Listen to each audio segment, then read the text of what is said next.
گوجری زبان میں اپڈیٹ سنیے۔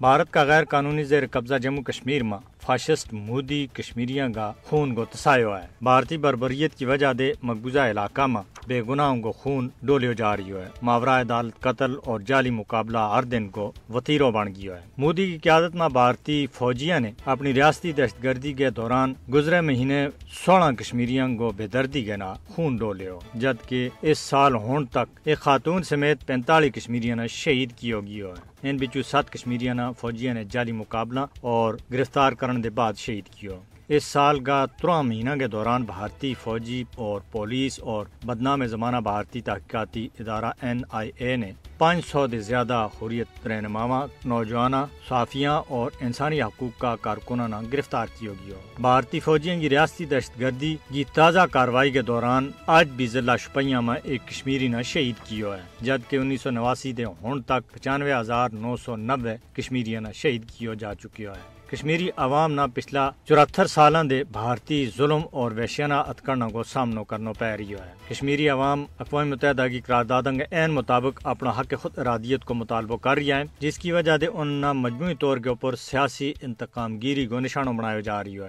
بھارت نے مقبوضہ علاقہ نے اس کا رہن والوں کے واسطے جہنم بنا دیتا ہے۔ روزانہ کی بنیاد کے اوپر قتل، غارت گری اور جابرانہ اقدامات کشمیریاں نہ زیر کرن میں بھارت ناکام رہی ہو۔ مودی کی زیر قیادت بھارت کو جنگی جنون بدو جا رہی ہے۔ بھارت پچھلا 10 سالوں دے جنگی ہتھیار خریدنے والا سب دے بڑو ملک ہے، جڑو اپنی فوجی طاقت کا بلبوتا کے اوپر کشمیریوں کا بنیادی انسانی حقوق پامال کر رہی ہے۔ BJP کی توسیع پسندانہ ہندوتوا پالیسی نہ صرف مقبوضہ کشمیر میں انسانی المیہ نہ پیدا کر رہی ہے، بلکہ خطہ کا امن اور سلامتی کے واسطے بھی مجھ بڑو خطرہ ہے۔ عالمی برادری نہ مودی کی زیر قیادت بھارتی حکومت نہ بے گناہ کشمیریوں کو خون ڈولن کا جرم اور امن مخالف اقدامات کے اوپر پوچھنا چاہیے۔